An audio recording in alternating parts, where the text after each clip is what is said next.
अदा हाजी गुलाने भी उन्हें कचहरी की शुरुआत करूं था। हाकम लिगारी दोस्त ऐं ॿिया सभु वेठल आहिनि।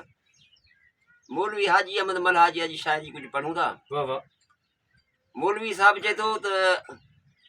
महबूब जी वो मट ॿी का शइ दुनिया में अल्लाह ताला खड़की कोन्हे का। बिल्कुल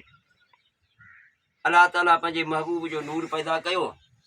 उन नूर मञा ई सॼा जहान हर शइ उन मां पैदा थी आहे। अल्लाह ताला जेका शइ खड़की सभु महबूब जे सदके खड़की आहे यार। हाणे मौलवी हाजी अहमद उनजी सना में तारीख़ में ॿुधाए थो त मिठे महबूब जी मूरत विधा मोहे मुल्क सारा, सिजाया साफ़ सूरत से सजन से चंड कतियूं तारा, झका जोहर अॻियां जानी परिन में पई परेशानी, लगी हूरन के हैरानी पसी रंग रूप रुखसारा,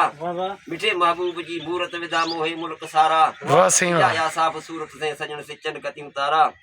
थियन मोती न माणक मुल गमाया यार गुलशन गुल, थियो हर जा हुसन जो हुल प्या चौड़िस चमकारा, मिठे महबूब जी मूरत विधा मोहे मुल्क सारा, सिजाया साफ़ सूरत से सजन से चंड कतियूं तारा, मलक मखमूर मस्ताना वतन दर्शन का दीवाना, पिया मजपूर परवाना सड़िया साहे के संभारा, मिठे महबूब जी मूरत विधा मोहे मुल्क सारा, सिजाया साफ़ सूरत से सजन से चंड कतियूं तारा, सजन सूरत के सिंगारे थियो दिलियूं फुरण धारे, कहर जा कान कोई हारे चिटिया चिश्मन सा चौधारा, मिठे महबूब जी मूरत विधा मोहे मुल्क सारा, सिजाया साफ़ सूरत से सजन से चंड कतियूं तारा, निगाहुन में सजन आयो सिपाहन में, पई पेचिश पसाउन में कढी काकल कुंडा कारा, मिठे महबूब जी मूरत विधा मोहे मुल्क सारा, सिजाया साफ़ सूरत से सजन से चंड कतियूं तारा, मानन से मोह मोड़े विधो जानब जंजल जोड़े, सजन सिर ते छजा छोड़े जुल्फ जोरी जहर वारा, मिठे महबूब जी मूरत विधा मोहे मुल्क सारा,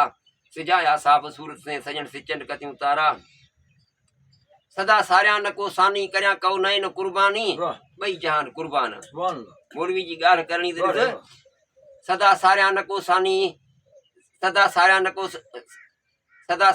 सानी करया कौ नयन कुर्बानी, जियस जलवा विधा जानी लथा आलम ता उधारा, महबूब जी मूरत विधा मोहे मुल्क सारा, सिजाया साफ़ सूरत से सजन से चंड कतियूं तारा, समो साणे के उभरियो सज वतन ता डे वरा का विज,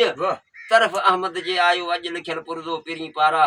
मिठे महबूब जी मूरत विधा मोहे मुल्क सारा, सिजाया साफ़ सूरत से सजन से चंड कतियूं तारा। हाणे मौलवी जी हिन में कारीगरी रखियल इहा आहे त नालो जेको हिन शायरी में त पंहिंजो रखंदो आयो आहे,